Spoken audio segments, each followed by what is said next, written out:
America has to admit, we have a marijuana problem, and I would even go as far as I believe, and this is me, I believe we have an epidemic. And man, and what the bigger problem is, yes, people, yes, really don't die from marijuana use. When we say the heroin epidemic and stuff like that, but it is an epidemic. It is causing so many problems. And as Americans, as people our age, younger, is we're sticking our head in the sand. And that's what the New York Times is saying.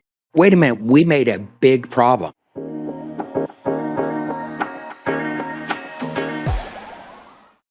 Here we go, Shannon. Yes. Hello, Chico. Good evening. Good evening. It is actually evening. It is. And we're doing a podcast because it's Friday night. Talk about fun. I know, Hello, right? Chico Yeah. and Shannon podcast on a Friday night. Yes. Well, what else have we got to do? Nothing. We got nothing. Well, we were excited about Beck. It's his spring break, and he said he was coming home today, but he's going to come home tomorrow. But then he goes on Sunday. Yeah, I'm just glad he didn't. I'm glad he's not driving. Austin to Dallas, the Friday of spring break at 5 o'clock is seriously torture. I mean, I can't imagine much worse. I think much worse would be going to the airport in Austin to get through that TSA. too. Yes, that too. But anyway, so I mean, there was crazy stuff happening. I know. It's crazy. But by the time this airs, spring break will have come and gone. And I just think that this topic that we're going to talk about today just keeps popping up in different circles. And so I'm excited to talk about it because I think you've been talking about this for years. And people, sometimes when we talk about things, us, you and me, people listen to it with a thinking that I have told people before that because we've been in the business that we've been in, we've heard a lot of like secondary trauma. We've absorbed a lot of secondary trauma because there's a lot of stories of addiction and trauma and lots of heavy topics and stories.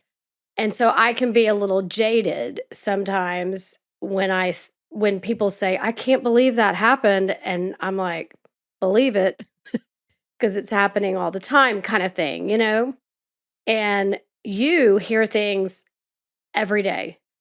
And so, of course, our podcast is based on our, life experience mixed with education and facts and, figures and experience and science or whatever, it's a mixture of all those things. But I think sometimes people listen to us and they are just like, well, this is just, their opinion and, they take and pick and choose, which is what they should do because it is kind of opinion pieces. But what we're going to talk about today. But before you go there, is I really like what you're saying. I'm not going to go there, but yeah, go. Yeah, I really like what you're saying is like a lot of times, we go out with friends, we're at parties and this topic might come up and, people, hey, question us, look at us. We're not disagreeing, but they kind of, in some ways, I get the sense they discount us, they minimize, they think we might be overreacting and not really. Yeah, I think that's what I'm talking about is that there's kind of we're so jaded by they're like, oh, well, that's not my family or that's not me or it just doesn't apply to me. It's hard to separate the fact that no one is immune from anything in this world. That's why I wanted to just kind of preface it with we are coming from a point of real life experience, seeing these things, but then also now being backed by science and research. And I don't know if we wanted to talk about what we're talking about, but when we were doing a little research for this episode, I couldn't help but just my mind kept going to two examples that people can maybe relate to before they listen. Yeah. Let's hear 'em. I didn't know what you're talking about. I'm Yeah. interested. So as I just did the research and thought process on it, one is women's health care with the hormone replacement therapy studies in the 80s that have now been debunked. And they passed the law to take the black box label off of estrogen. And we see it. I don't think anyone's going to disagree with the incoming and forthcoming information about women's health that's coming out. It's a crisis. The studies that have been walked back now, and people are like, "Wait, how can they be walked back? Like, how can they?" How They come science is said, wrong? right. What this was science. How can it be wrong? Okay. So that's one example. And then the opioid crisis. I mean, as we rolled through COVID and everything, now streaming TV and streaming services are the way to go. And everybody's like, what's the new show you watch? What's the new show you watch? And people told me about shows like Dope Sick, all about the opioid crisis and the families behind it. The Secklers are evil, evil Okay. people, and they Yes. need Okay. to be locked away in prison I for know. life. And listen, we've done episodes on it. You've talked about it for years and I spoke years. at national conferences about this. Yes. Yes. Correct. And Yes. so now all of a sudden it's the hot, hit on Netflix, and everybody's like, we had no idea. Like, how did they fool us? This was Big Farm and, I all can this add a stuff. third one. I can add a third one. Okay. I So don't know. I don't know if you'll agree, but a third one is, man, there was such the push for the COVID vaccine, and now there's a lot more evidence saying that it isn't okay. healthy. We're going to skip over that one because I want people to listen and really listen to what we have to say today. So let's just skip that one, okay? Okay, That so one's still up for debate because the research isn't out. The women's And health it's so- stuff and the it's so opioid short. stuff is like factual. It happened. I mean, Yeah. stuff, it's been proven and debunked. Okay, so let's go. So what this Yeah. came about. there's your no filter option Yes. now. You can't do it anymore. Okay. Okay, so what led me to really come to you and go, man, we need to talk about this. The New York Times, probably in our country, the paper that is most widely distributed, the one that it's all across the country. It has a large audience. Their editorial board, last month, February of 2026, completely did a 180-degree shift. But I want to go first to what they said about marijuana 12 years ago in 2014. Okay. The New York Times in So 2014. you've been talking about this since 2014 because you're always up to date on research and things like that in the substance and addiction field and all that kind of stuff. So since 2014, you've been talking about this. Well, when I they even talk talked about this article. in Yeah. 2014 when it came out, this article, and it was a 6-part series that You can still find. yeah, that the New York Times editorial board was really pushing for the repeal of the marijuana ban. And they compared government's treatment of cannabis to prohibition in the 1920s. And, in those editorials, the board described marijuana addiction and dependence as, in quotes, they said relatively minor problems. Many advocates went further, claiming marijuana was essentially harmless and Listen. might even bring net health benefits. Right. And I don't know if I think it was it in quotes then? It was in quotes then. I think it's in quotes now. Yeah, I don't have the article in front of me. I but know, okay. but because that would make more sense that they're saying it's relatively harmless Yes. without quotes. Yeah, without quotes. Now they would put it in quotes, like Yeah, relatively minor problems. Yeah. Anyway. and then what they said in 2014, what the science said about marijuana is this is the editorial board. They did a 6-part series, and they claimed that the drug wasn't addictive. in the same sense, and they compared it to heroin. Well, and they said it was a harmless drug that might even bring net health benefits. yes, Harmless. harmless So, and harmless, the opposite of harmless is what? I mean, harmful. harmful. Yes, The opposite of harmful is harmless, but less. what's a synonym of harmless? No issues, no Safe. problems. Yeah, Safe. yeah. Safe. Okay. And So so, safe. That's what I was getting at. but the crazy thing is that study they did that they were quoting was in the 90s, and so this is 2014. And actually, marijuana, what's significant about 2014? 2014 is when recreational use of marijuana was legalized in the first two states was Oregon and Colorado. And California had medicinal marijuana, and we went there 17 years ago and went to a pharmacy. You and I, you had something wrong. FARM. ACY. Pharmacy. And this was before I had a marijuana. cut on my leg and we were riding bikes and I didn't want the cut exposed and I wanted some Neosporin. And so we just looked pharmacy, but we didn't put it together like pharmacy. Well, I was just desperate to find there wasn't a CVS like there is on every corner now, but I just needed some Neosporin. That's all I needed. And I was like, oh, well, there's a pharmacy, so I'll go check it out. And this was in 2009. Marijuana was not legally recreational in any state, but in California and a few other states, there was medicinal. It was basically making it legal. All you had to do was get a card saying that you had some illness. And in that pharmacy, they were selling pot, and there was a person sitting in a fold-out chair and table that was writing scripts for your pharmacy. You could have gotten a script as a Texas Well, they resident. asked me, they said, well, what are you looking for? Are you looking for something to, and they didn't stop talking. They just went right into it. They said, what are you looking for? Are you looking for something to help you sleep?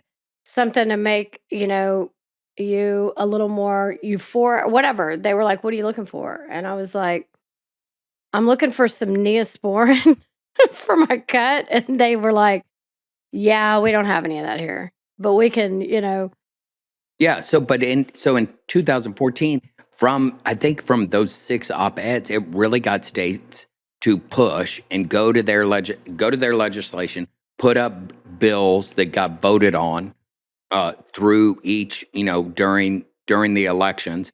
And they did a great job. And the hemp industry, the cannabis industry did a great job in really convincing the public that marijuana was harmless. right. And they thought that legalization would lead to less use, or more recreational use, just every once in a while or whatever. And yeah, people wouldn't be buying it from cartels or illegal drug growers and all that, and it would take away the shady side. But here, just less than a month ago, and it's significant about face, the New York Times editorial board published a piece titled "It's Time for America to Admit it has a marijuana problem," acknowledging serious downsides to marijuana legalization. This is a notable shift from, the paper longstanding support. The board candidly admitted that earlier predictions were overly optimistic. Their predictions that it wouldn't increase, that it would be level out, that advocates had downplayed addiction as a relatively minor problem, dismissed significant dependence risk, and suggested that marijuana might offer net health benefits with little increased use. Boom, all debunked. And when the New York Times put out this article, they weren't suggesting that we can go back and change everything and like go to prohibition and all that kind of stuff.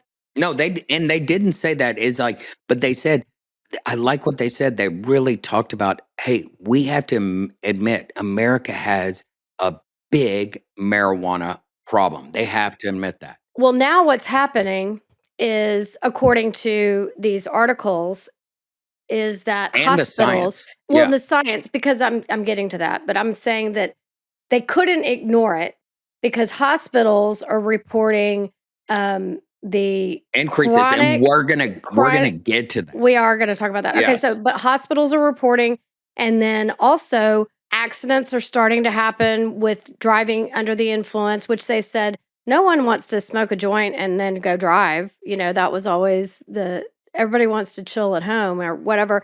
But they can't ignore these facts from the hospital and from crime and from everything else. In fact, they said that there's a ballot initiative in Massachusetts this year that would ban recreational sales and home growing in Massachusetts.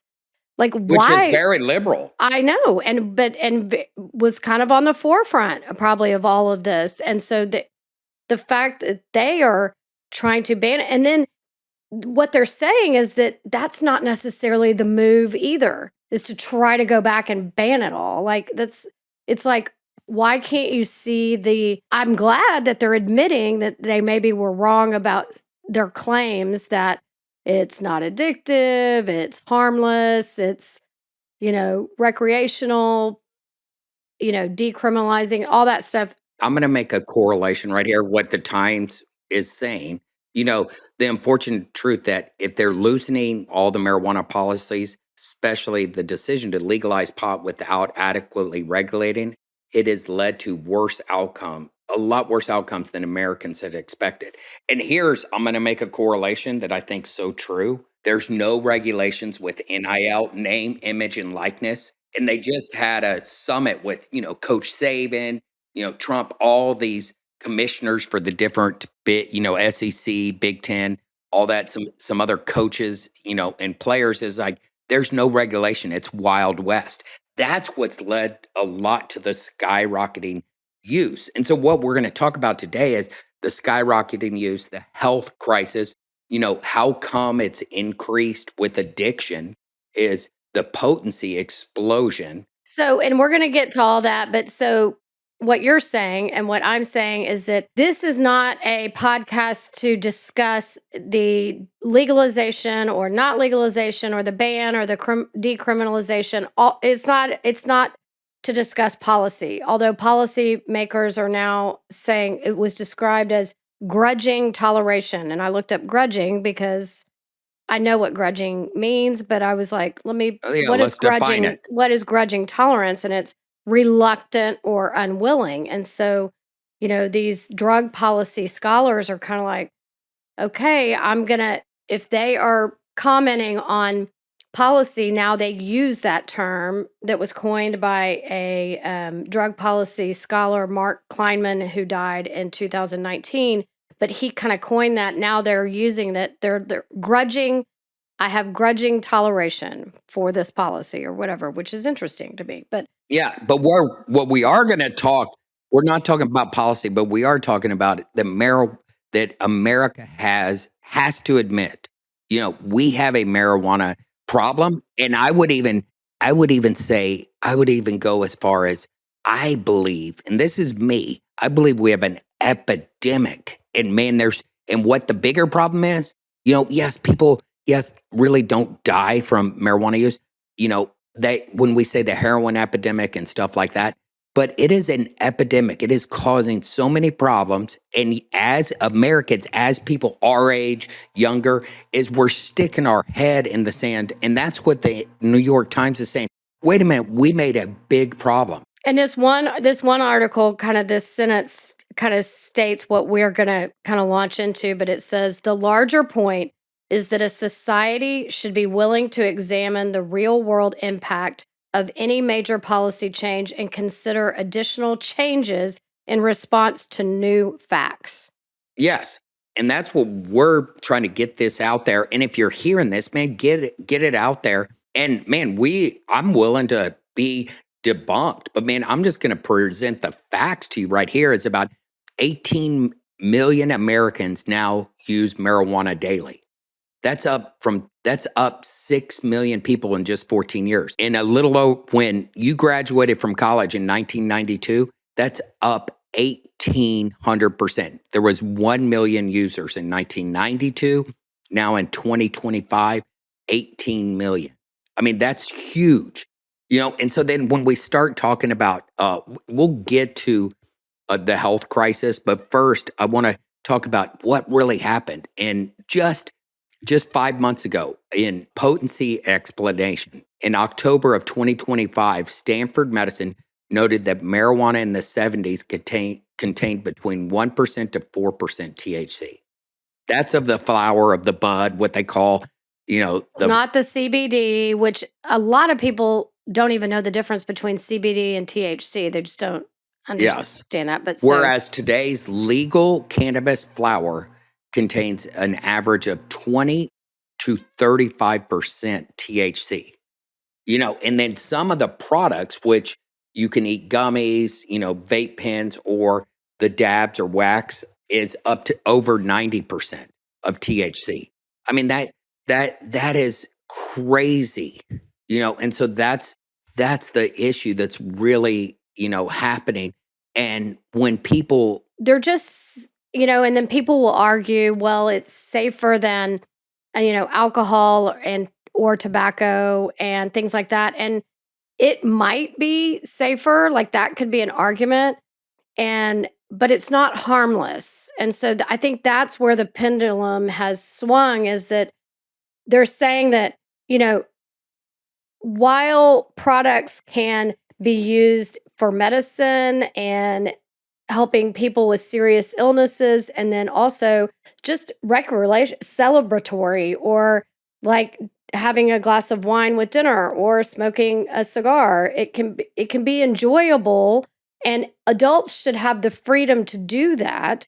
But they need to not hear the argument that it's harmless. I mean, now, and I especially so now all this evidence is coming up about what a carcinogen alcohol is, which makes me think twice every time I have a glass of wine or something. I'm thinking, wow, they've really proven that it is a major carcinogen, but people haven't admitted that about marijuana. well, here's the deal. It's like you can't compare. You can't compare apples to oranges. Okay, so that's those are two different things. Okay, when you say it's not as harmful as alcohol, Yale Medicine reported that 30% of the current cannabis users meet the criteria for addiction of cannabis use disorder. So if you look at 30%. 30% of people that drink alcohol do not meet the criteria for alcohol dependence. right. But marijuana, you have a much greater, it's 10 to 15% would meet the criteria for alcohol dependence disorder. But you have 30% of the users of marijuana are fitting the criteria according to the DSM-5. And they don't know that because there's no regulation. There's no regulation, and it hides itself because a lot of people use it on a daily basis, and the ones that are using it on a daily basis aren't getting out of the house. They might, there's less likely in social situations, at bars. You're not going to a bar to you're not in Amsterdam and hitting the, the bong around and paying for that. And so the crazy thing is substance use disorders involving marijuana were 3.7 times higher in 2024 than in 2015. Cannabis use disorders affect 22% of those that use it, with a prevalence rising to 33 among weekly and daily consumers. I mean, that's the crazy thing. And so we haven't even gotten into the health consequences. I know, but I know, and we're kind of going to, but I know a lot of people that are coming out talking about their problems with marijuana were using it medicinally. Like, I read about this woman that came out to talk about the harms of marijuana because she suffered from severe migraines, and it was suggested that she just smoked pot or whatever to deal with these, or ate gummies or whatever. to deal with the migraines. And it helped at first. It helped. But then after months of use, she started getting nausea and vomiting. And the nausea and the vomiting became so bad that she had to stop working. And she didn't know, because the science and the education and the regulation and all that stuff is not out there, that the marijuana was causing the vomiting and the nausea. So she didn't know how to pinpoint that, because everybody's saying it's harmless. So you're like, well, it's not that. I guess I'll keep. But hey, but going back to your Okay. HTR about women's health and stuff like that, that doctors, that article that you were reading, doctors are prescribing it. I know psychiatrists that encourage it, and I mean, there's a psychiatrist I'm not going to name encourages it for a client, you know, to take away her anxiety, even though she went to treatment for dependence. Right. It wasn't her Right. drug of choice when she went to treatment. But it's like doctors were saying no to HTR for women, Yes. and so But you've they're also going seen all. a lot of, like, the chronic psychotic disorders, and Yeah, so let's get into that. But first, before we get into cannabis induced psychosis, let's do talk about what you were talking about with that woman who was, using it for her migraines, and then she was severe vomiting and nausea, and that's called cannabinoid hyperemasiasis syndrome. It's this syndrome for a long time. I mean, just till recently, doctors have figured it out. It's from heavy marijuana use where you throw up violently, you have real bad stomach pains. And the thing that, if you're a doctor and you go, hey, what's the only thing that gives you relief? Really hot baths or hot showers. You're going, up, this person's smoking too much pot. They need to stop smoking pot. And it actually goes away as soon as they stop smoking pot. right. Well, and this woman, it was interviewed by the Times, it turns out, and she said, "Why don't more doctors know about it? Why didn't anyone ever mention it to me?" Yeah, because they didn't So find it. I had a client. but they're starting to come out and say, "Hold on, why don't people know this? If they're going to legalize it and not regulate it and say it's harmless, it's like the opioids." No, I had a client, a young kid that his mom started doing research, took him to the hospital. He was in the hospital because he's violently throwing up, nausea, and could not stop throwing up. I mean, lost a lot of weight. And the woman, the mother, finally brought up, an article. This was like 4 or 5 years ago. You're seeing it more, that doctors are knowing about it more and stuff like that. And goes, hey, my son's a heavy chronic pot smoker. I saw this hyperemasiasis syndrome. Is this it? They started doing a little research and go, yes, that's exactly it. Right. It's like And so, watching an episode of The Pit or something where they're clicking on their computers and Googling stuff. You haven't seen The Pit, but for those I out have, there. yeah, I've Oh, you watched it did? with you. Yeah. It's like it's like ER or whatever, but yeah, It that's happens in a it's 24 like hour the cycle. strangest. We'll probably start seeing it on hospital shows now, because it's exciting to be like discover that or whatever. But so right here is this, the people don't realize that. And so they get But that's misdiagnosed. also a mom willing to acknowledge that her son is smoking pot, which, I mean, if you have a kid today, you might as well assume that they're dabbling in it. You Yeah. might as well. I mean, I mean, it you is know, it is I truly mean, like us who grew up in the 80s. Hey, if you think your kids aren't drinking in high school, right. I mean, they're drinking. The abnormal were the ones that didn't drink, and those were a lot fewer and far between. right. But you've even seen so many people where they've literally, these are kids that have had these psychotic episodes, and they're in a mental hospital, not the hospital, and psychosis. And the mom is saying to you, because you're the professional, well, they said they swear they were just smoking pot. How can that be? And Well, you want to tell that story? Yeah, the one when we were at the baseball game, Yeah. or that When one? I was in the car and she's going, he's in Yes, yes, psychosis. yes. So, we were. It was when Travis was in middle school, so it was middle school baseball, and it was really boring. But we had pulled up to watch the game, and so we pulled up kind of right by the backstop because you got a call, and you were like, "I'm going to take this call." You didn't know who it was, and so it wasn't a client. You weren't like breaking confidentiality or anything. You got a call from somebody that had gotten your name and knew you. And it was a mom, and she was in full on panic. And she said her son was at the University of Texas and he was in the psych ward at the time.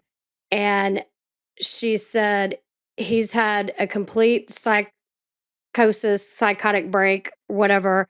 And he is telling the doctors and everybody there that it's just marijuana. And she said, I needed to call a professional to find out if I think he must be lying to me because it must be something more. And I don't know what to do. I don't know what to do. And you were like, no, it can just be marijuana. And she was like, how can that be? How can that And a be? lot of times that's from the dabs and wax that's 90%, 95, 98% THC. And they smoke it like back in the 80s when we would see people on TV smoking crack out of a glass pipe. They're smoking it. It looks like earwax. That's why they call it wax. And they smoke it and heat it up. And it's so powerful that it can actually create what is called cannabis induced psychosis, a full clinical this is a So it's disorder. like a fever that causes a seizure. It's induced. It's something outside of it induces the psychosis, like fever induces seizures sometimes, things like that. You see what I'm saying? Yeah. So it's And so there's this increase in that, especially you have a higher increase until your brain fully develops. And so for boys, they've been saying 24, 25, but it's really more like 27, 28. I would agree. And so Having a for 26-year-old, I agree. so for girls, it's more like they were saying 22, 23. It's more like 24, 25. And so your brain doesn't fully develop and it doesn't get that protective shield in the primitive part of the brain.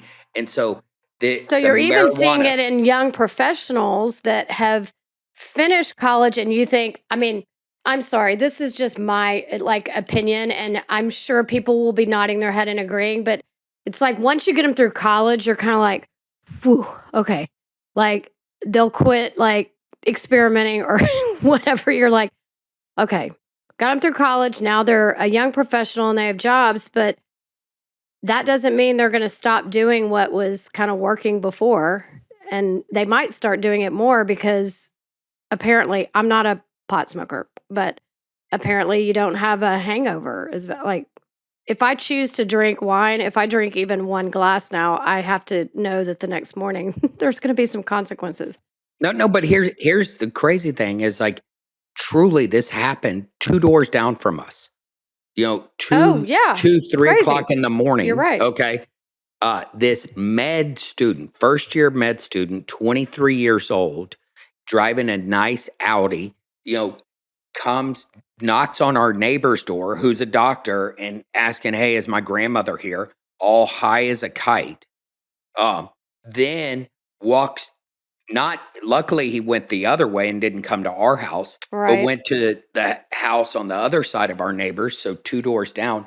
Walks in, and our neighbor walked down the stairs in his boxers, heard noise. He had his pistol, and he sees this kid, 23 years old, taking his pants off and going, Yeah. "What are you doing?" He's a med student in an Audi Med student. that And had he's parked saying, in his driveway. had his pants off. He goes, "Put your pants back on." And he's just out of it, stoned out of his mind. And he Almost like he didn't have psychotic. shoes on and No, he took his shoes off oh right. outside, But walked in. he left in the neighbor's flip-flops cuz he said put your clothes on, put your shoes on and they called the police, right? Or no? No, Or the what police happened? came. Oh The yeah, the police police came. And he left though in our neighbor's flip-flops. because he couldn't find it. I don't know what. In the confusion, he said, "Put your clothes on and put your shoes on and whatever." And he said he left in his flip flops. I mean, and that opens a whole nother story. It's like, man, I I know, want to it's help funny. people, but it's like, man, if he's getting ready to be a med student and And he become a drove there. doctor, He drove yeah, there. in a $80,000 car, and it pulled into his driveway, and this, so let's get back to, CIP is distinct from schizophrenia. And so it's not schizophrenia, but you have a lot of the signs in schizophrenia.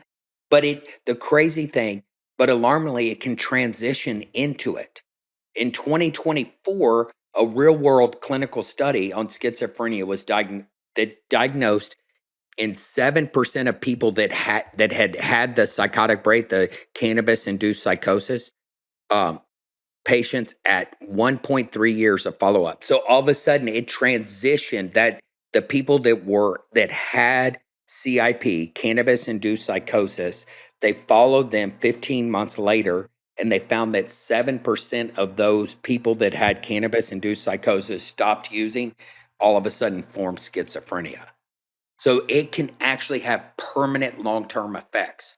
Yeah, Uh, that's not good. what started as a drug-induced episode becomes a permanent psychiatric condition. The psychotic features with these patients scored significantly higher than controls on measures of thought disturbance, hostility, hallucination, changed perception, insertion, nonverbal auditory hallucinations, all those things. And then there's these mood disturbances, profiled with CIP, cannabis-induced psychosis, includes obsessive ideation and then interpersonal sensitivity, depression, and anxiety.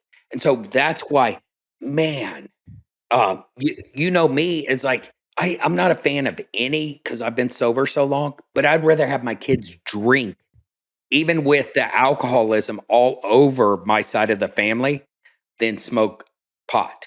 I know. And you've said that for a really, really long time. And I don't want to take it down. So we're going to bring it back up, but I'm going to take it down for just a second. But you are seeing even usually girls aren't so, but people are jumping off apartment complexes in colleges and And if you do their tox screen, marijuana's in their system. I know. And then people will say it was just marijuana, so it must have been something else. No, and so I was just going to take it down for a second because we need to start looking at that because people don't normally, especially like girls, do that kind of stuff. It just whatever. I Well, don't here, want to. here, I don't want to here, take it down, but here's the crazy thing too: is let's just look at this as ER visits, emergency room visits. In 2024, cannabis is now the second most common reported substance in all drug-related emergency room visits in the United States. For 13% of all drug-related ER presentations, second only to alcohol. So alcohol is still number one, because alcohol is everywhere and ahead of opiates. So it is more than opiates. Opiates was second for a long time. Alcohol is going to be, always there. Doesn't it? And we can't compare apples to oranges. The deal is with the potency. I mean, that's the crazy. they keep saying it's not your parents' pot. It's not, and I guess I used to say it's not your grandma's pot or whatever, or your parents' pot, which would be grandma age. But now it's our age. I mean, we're old, is what I'm We're saying. But we're old. We're the adolescents of old people. right, and so I know plenty of people our age that partake in the cannabis world. And Yeah, I mean, I tell them though, I told one friend that like take a sliver of this gummy or whatever it was, and I was like, I would need like a dosing coach, like because I'm not suggesting everybody get a dosing coach or something, but you have to wonder if people our age even are aware that the concentrations are so much higher because I know people that have been to the emergency room that are our age because they thought they were having heart attacks or things like that.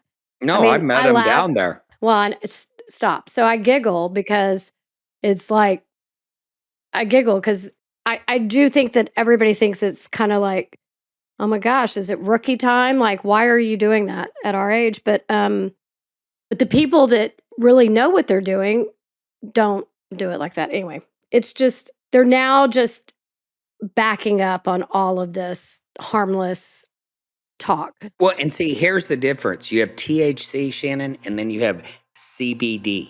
CBD is the opposite side, and it kind of, if you had a 1-to-1 ratio, then there would, you wouldn't get high. Okay, There hold wouldn't on. be anything. Talk about this real quick because I ordered those drops, CBD drops, to help sleep, and they taste bad, and I think my magnesium is better, but that's just me personally. But I tried them, and they had, however, they had a touch of THC, whatever you could put through the mail, I guess, because Yeah, it's it had a legally like a 0.5 or THC or whatever. But 0.25 what you THC. did was you said, I said, do you think this is worth? I didn't want to develop a dependence on No, THC and to see, sleep, the but I CBD was asked you. I higher. know. Hold on.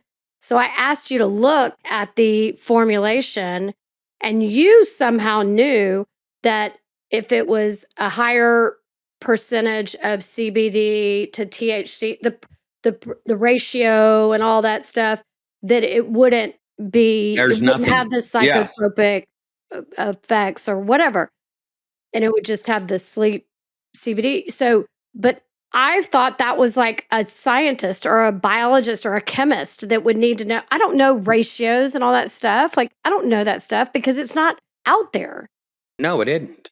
And so people are, I mean, my mom was using some CBD, some THC cream that she bought at some store and really liked it. And on her, but I mean, like 80-year-olds are probably getting high. Like they don't know. No, I if don't. the CBD, if the So- CBD is equal or above the THC level, there is no you're not going to get high. Okay. But here's the crazy thing. The reason why the explosion of marijuana and the potency got bigger is that, they got good at botany. They got good at grabbing the THC out. It is not really any different than, the tobacco industry learning how to grab more nicotine so you get addicted. They knew this. It is just like the tobacco industry. Let's get the THC level higher. Then we're going to get them for life.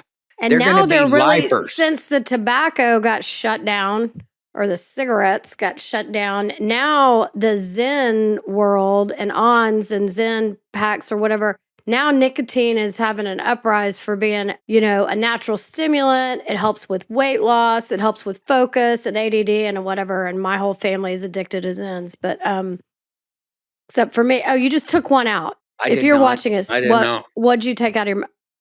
What? Is it candy? You did too. It was, yeah. Liar.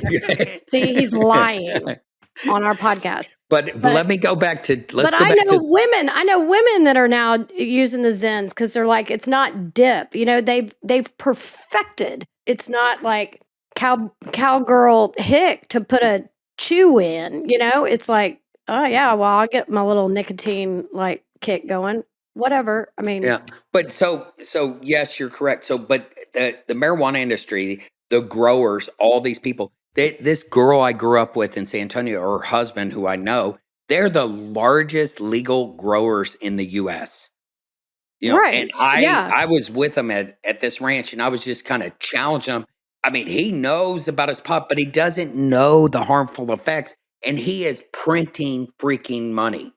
And you're not out to ruin anybody's business, but what I'm saying is we got to get honest. It's just right, that's what I'm saying. It's just like what the New York Times said last month, and America has to admit it has a marijuana problem. and people our age, no, there's not a problem. And we won't admit there's a problem if we're doing it.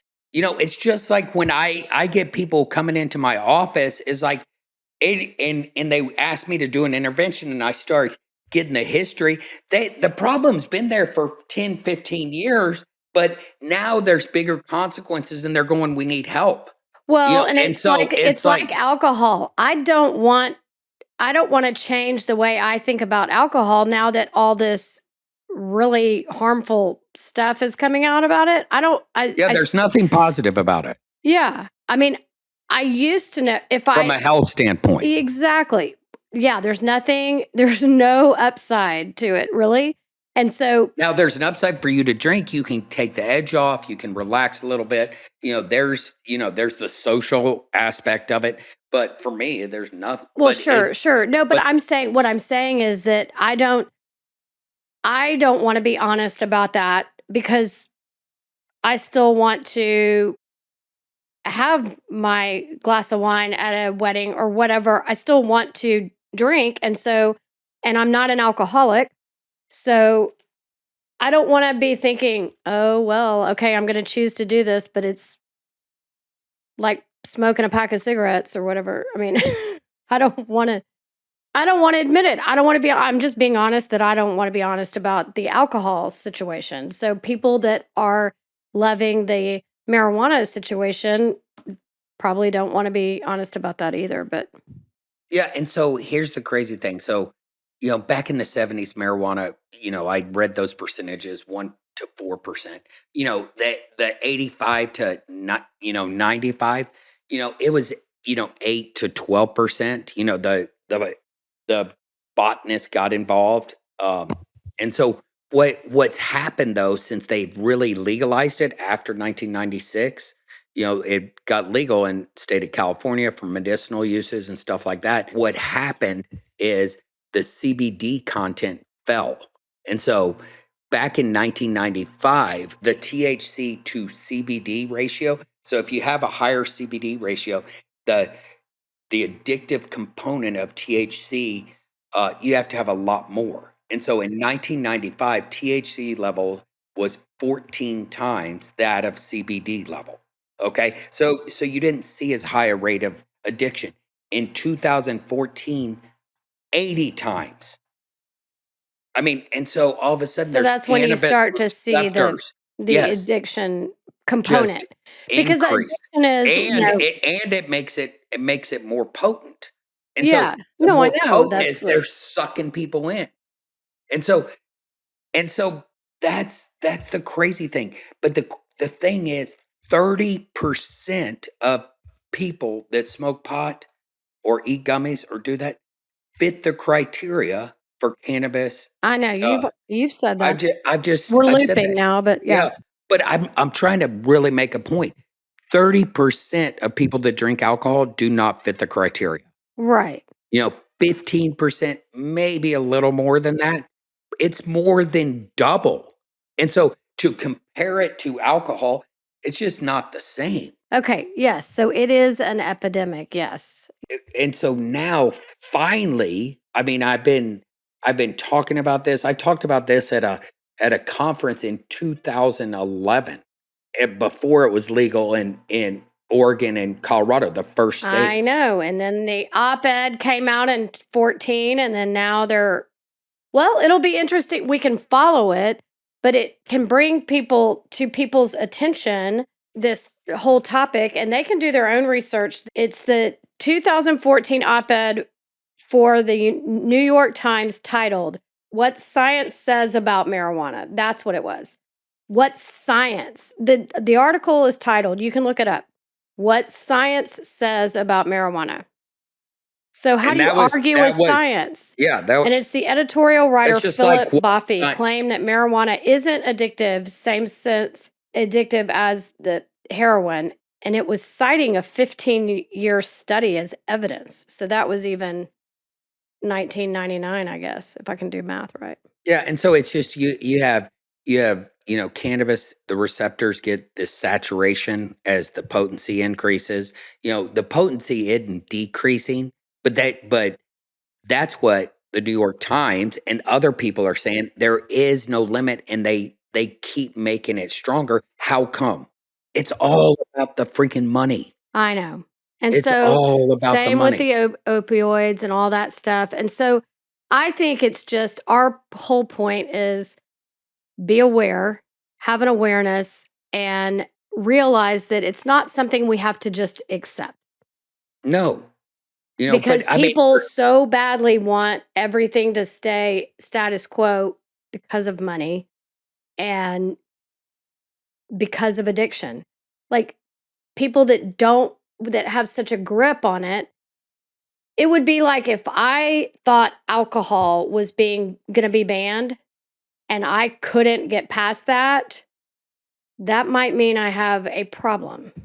You see what I'm saying? So it's worth a discussion to find out the reality and to know the signs and symptoms of some of these things because they're actually happening.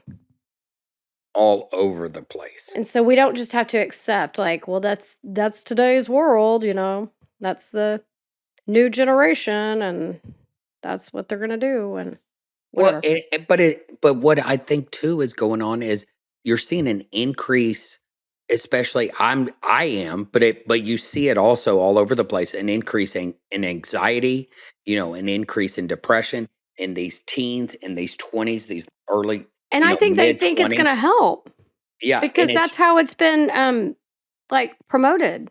well, and people don't like to be around, especially at later in college and post college and stuff. They don't like to see sloppy drunks, you know, and so people aren't getting sloppy high and stuff like that. And so, but there's these huge effects of an increase in anxiety, sensation of slow time, that your impairment is big time impairment, misfortunes. And then also there's this social withdrawal. I mean, I met with a 25-year-old young man yesterday. He just doesn't go out. He doesn't he doesn't want to go to the bars. He doesn't want to do those things. And so he smokes and plays video games. To kind of wrap it up, Hey, pause. I'll wrap it up. Pause, look at it. Look, if you're our age and doing it every weekend and stuff, why don't you do a dry April from freaking pot and see how you feel? Like yeah. dry January, Yeah. try that. And if you're young, you don't need to be smoking it, period, or eating the gummies or doing any of that.